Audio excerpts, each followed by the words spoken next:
आज कुछ questions Newton's law of motion पे आप लोगों को नीट के कैंडिडेट लोगों को ध्यान में रखते हुए हम प्रेजेंट करने जा रहे हैं। तो क्वेश्चन इस प्रकार से था, to masses of 5 kg and 10 kg are connected to a pulley as shown. What will be the acceleration if pulley is set free? ये AIPMT 2000 में पूछा गया था। ऑप्शन था g/2, g/3 and g/4।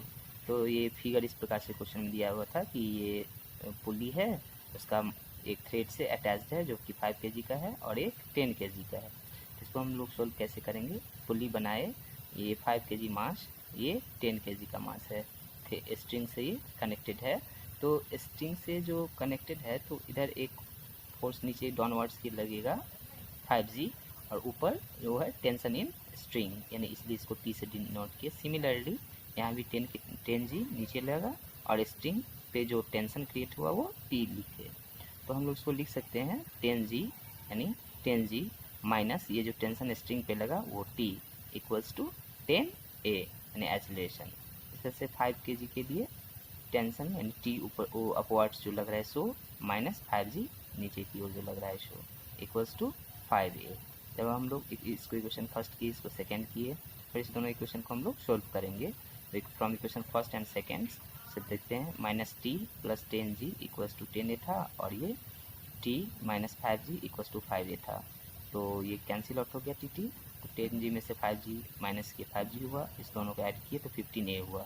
Therefore a equals to हम लोग लिखेंगे 5/15g, 5 1 जा 5, 5 3 जा 15, यानी क्या हो गया g ऊपर में 1 हो गया, नीचे में 3g हो गया, यानी हम लोग लिख सकते हैं इसको g/3। इसका करेक्ट ऑप्शन क्या हो जाएगा? g/3। दूसरा क्वेश्चन उसी प्रकार से था कि ये बहुत ही इंपॉर्टेंट क्वेश्चन था, ये PMT 2003 में पूछा गया था, जो कि काफ़ी टेक्निकल दिखाई दे रहा है।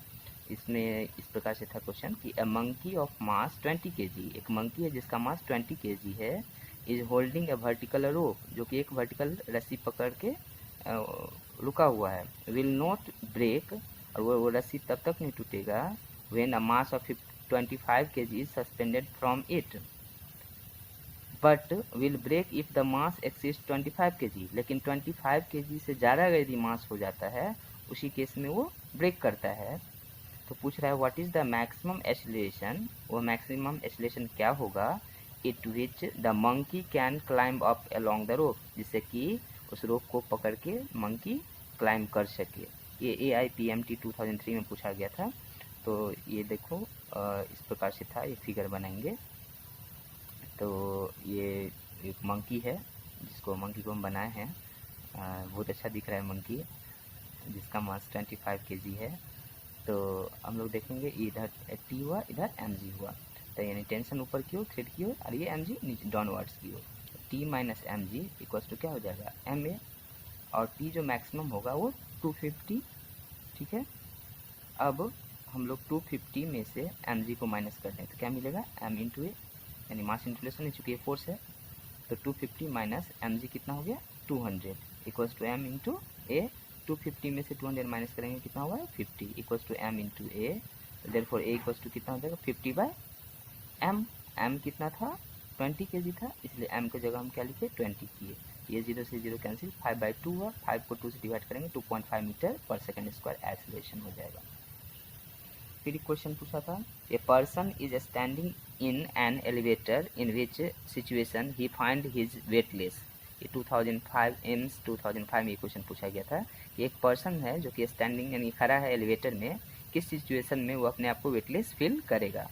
ऑप्शन था when the elevator moves upwards with constant acceleration, दूसरा था option when the elevator moves downwards with constant acceleration, तीसरा ऑप्शन था when the elevator moves upwards with uniform velocity, और चौथा ऑप्शन था when the elevator moves downwards with uniform velocity. तो इसका क्या होगा कि जैसा कि आप जानते हैं एज एलिवेटर एस्लेट्स डाउनवर्ड्स, तो जब एलिवेटर जो है एस्लेट्स करेगा नीचे की ओर, तो स्यूडो फोर्स किधर एक्ट करेगा, ऊपर टुवर्ड्स, और यानी अपवर्ड्स की ओर एक्ट करेगा।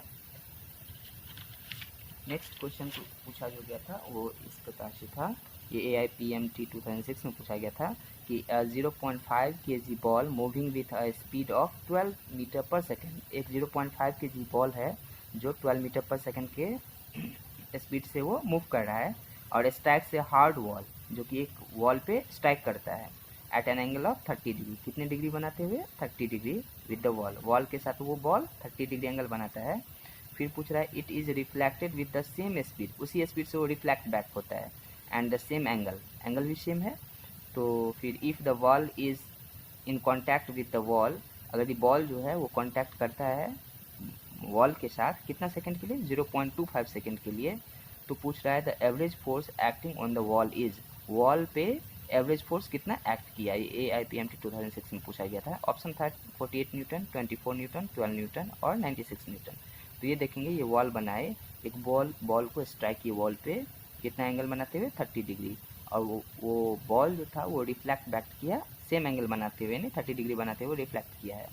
तो फोर्स हम लोग निकालेंगे, एवरेज फोर्स यहाँ पे कितना देर के लिए स्टिक किया हुआ था वो बॉल, उसका हम लोग निकालेंगे। तो एफ एवरेज यानी फोर्स जो एवरेज होगा और delta P by T, P यानी मोमेंटम है, T है टाइम टेकन। तो ये एक बार इधर से फिर दूसरा बार इधर से, तो 2 टाइम्स हुआ तो 2 लिखे। अब मोमेंटम क्या होता है, m into V, mass into velocity, और साइन कितना डिग्री, साइन थीटा, तो साइन थीटा कितना है 30 डिग्री बना रहा था एंगल, तो 30 degree by time taken 0.25 seconds यहाँ दिया हुआ था, तो वो फिर इक्वल्स टू लिखे 2 इंटू मास था बॉल का 0.5 kg, तो 0.5 लिखे, वेलोसिटी था 12 मीटर पर सेकेंड, इसलिए 12 लिखे, इंटू साइन 30 की वैल्यू होता है 1/2, फिर बाय 0.25 था, पॉइंट हटाए यहाँ से तो यहाँ 100, यहाँ से एक पॉइंट हटाए तो यहाँ 10, एक जीरो से एक जीरो कैंसिल किए, 5 से कट किए, 5 1 जा 5, 5 5 जा 25, फिर 5 से 5 1 जा 5, 5 2 जा 10, तो देख रहे हैं कि 12 टू जा कितना है 24 न्यूटन, इसका करेक्ट ऑप्शन क्या हो जाएगा 24 न्यूटन।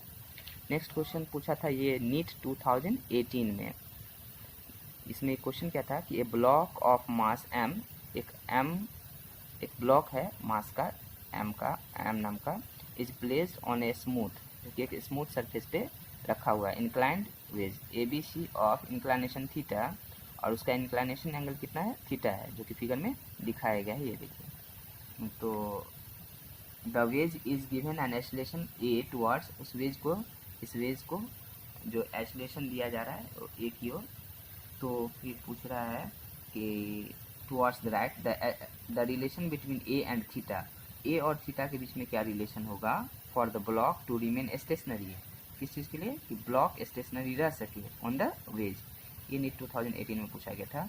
इसका ऑप्शन था A = G cos theta, A = G by sine theta, A = G by cosec theta और A = G tan थीटा। तो चलिए देखते हैं इसको किस प्रकार से कैलकुलेट किया जाए। तो सबसे पहले ये हम लोग वेज बनाएंगे राइट एंगल ट्रायंगल के रूप में। यहाँ एक ब्लॉक है, ठीक है, ये अपवर्ड कंपोनेंट्स है जो कि n cos थीटा होता है, ये एक्स एक्सिस की ओर जो है वो कंपोनेंट्स हुआ उसका, तो ये क्या हुआ n sin थीटा, ये नॉर्मल हुआ, ये NG फोर्स लगा, एंगल थीटा है, इधर जो फोर्स लगेगा F = ma जो कि स्यूडो फोर्स होगा, ठीक है। तो इन नॉन इनर्शियल फ्रेम में अगर यदि इसको देखें तो n sin थीटा यानी फोर्स जो होगा F = m × a होता है, यहाँ फोर्स क्या होगा n sin थीटा, ये नॉन इनर्शियल फ्रेम के लिए हुआ फोर्स, तो n sin थीटा = ma लिख दिए। फिर n cos थीटा, ये n cos थीटा यानी ये फोर्स है, इक्वल्स टू फिर क्या हो जाएगा नीचे mg, ये mg क्वेश्चन सेकंड किए। तो अब जब इस दोनों को हम लोग रेशियो कर लें n sin theta by n cos theta equals to ma by mg हो जाएगा, n cancel out, sin theta by cos theta क्या होता है tan theta equals to mm cancel out, तो a बाई जी, तो अगर यहाँ बाय हम लोग 1 कर लें, ठीक है, तो a × 1 क्या हो गया a equals to g × tan theta क्या हो गया g tan थीटा। तो हम लोग का एक्सेलरेशन क्या निकला a = G tan थीटा, जो कि ऑप्शन यहाँ है, ऑप्शन नंबर 4, a = क्या हो जाएगा G tan theta. That's all, thank you.